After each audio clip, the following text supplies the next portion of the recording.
Hi guys, welcome to Unfiltered Opinion, an initiative by Unacademy. I am Himanshu Verma and I am from electrical stream, and in GATE 2021 I have secured 62nd rank in electrical and first rank in instrumentation stream, which was my second paper.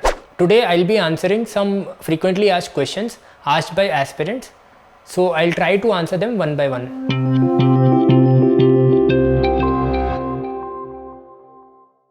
The first question is, can I apply for more than one GATE paper?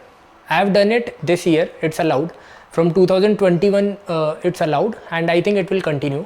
But there are certain conditions that if your first paper is this, then the second paper has to be this. So there are certain conditions. Who should go for GATE? I think by the end of your BTech, if you find interest in technical side and you do not find interest in managerial side, or if you have also decided not to go abroad for some reason, or you want to pursue studies, like you want to clear your concepts more, then I think you should go for GATE. It will also help you improve your concepts while answering the questions, and it will also help you to get admission for further studies or go for a PSU job directly.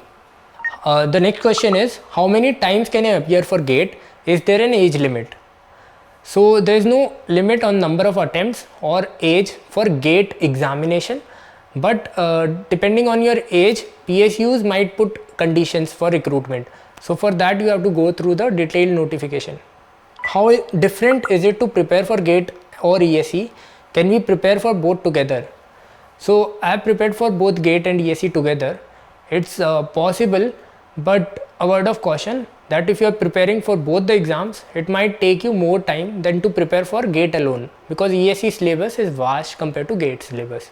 The next question is, do I need to cover each and every topic from the GATE syllabus?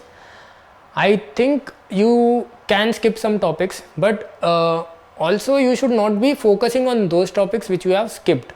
You should be focusing on topics which you have done, and you should be improving those.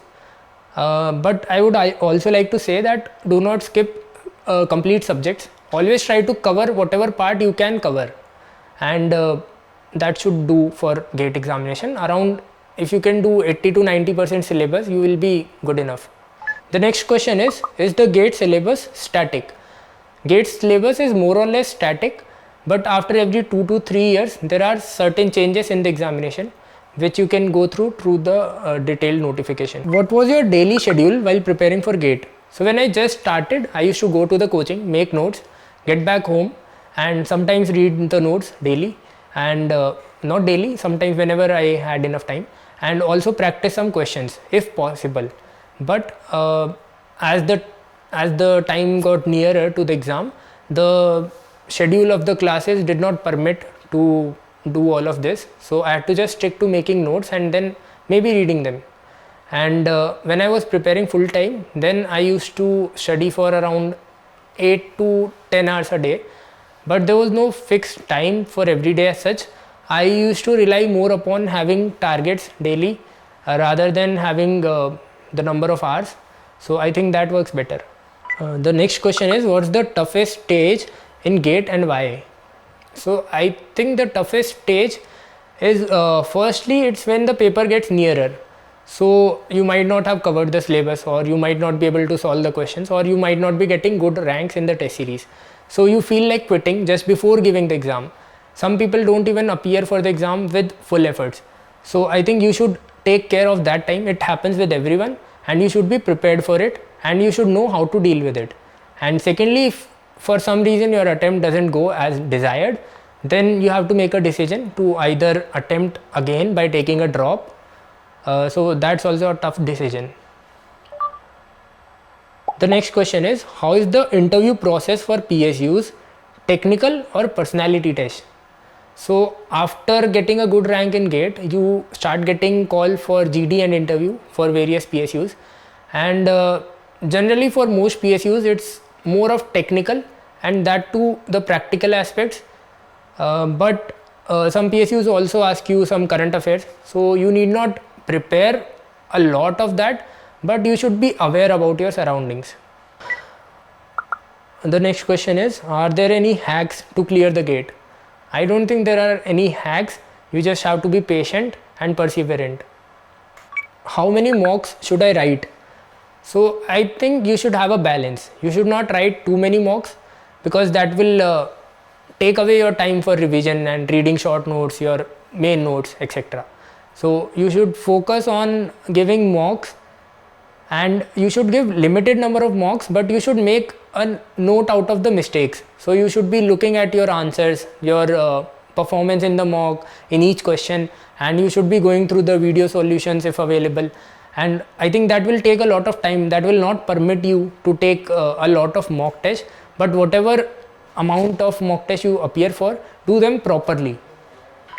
The next question is, what rank were you expecting? So for electrical, I was expecting a rank of around 50, but due to the answer key changes, it jumped to 62. And for instrumentation, I was not so sure, although the predictor was showing rank as 1, but also the marks were very close. So till the end I was not sure, but I was sure that I'll be in the top 10. Okay. The next question is, are there any safe number of attempts that one should aim for? So in the GATE examination, every year a different IIT sets the exam. So you know that beforehand which IIT is setting this year's exam. So approximately you can get an idea about the toughness and level of the exam. So the number of questions, the number of safe attempts depends on how the difficulty level of the exam is.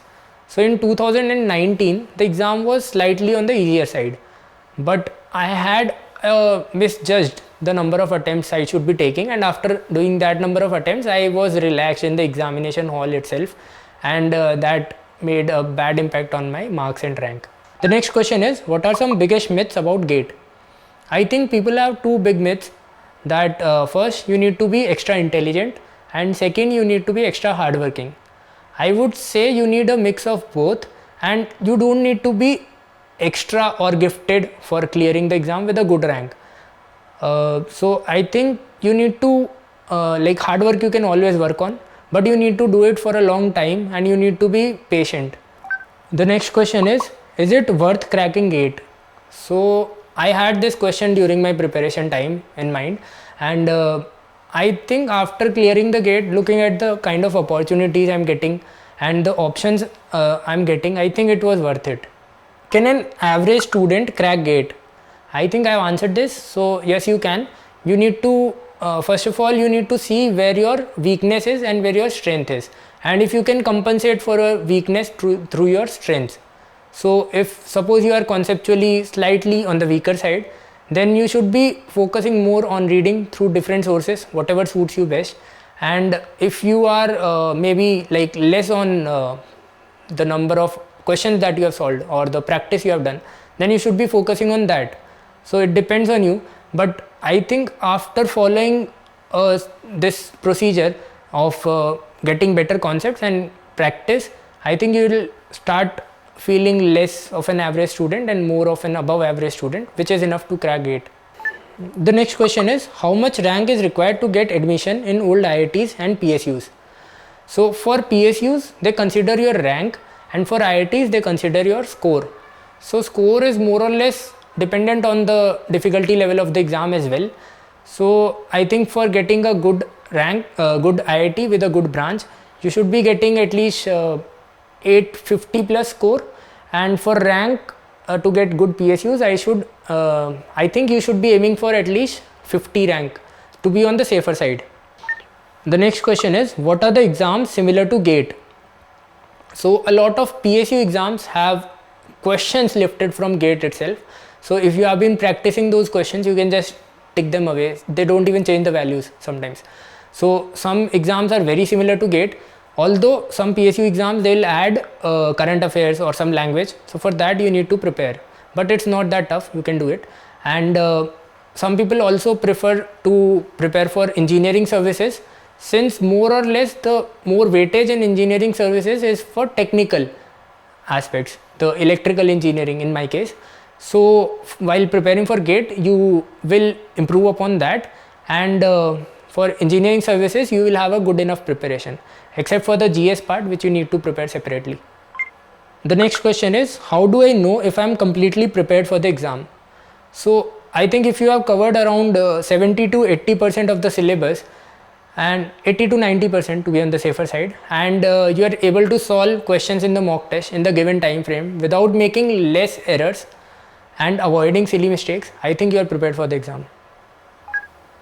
The next question is, I study a lot, like 10 to 12 hours, but still not very confident about the exam. What should I do? In this case, I think the problem might be with the conceptual part. So I think you should take a break, and you should analyze your sources. Might be you might be preferring to go for some NPTEL videos or something, or some standard books in certain subjects that you are very weak at conceptually. So after that you should start writing the test series for those particular subjects. But some subjects might be strong and some subjects might be average. For that you can keep going with the previous strategy. So these were all the questions. If you have more questions, you can mention them in the comment section below. For more such videos, do subscribe to this channel and don't forget to hit the like button. Thank you.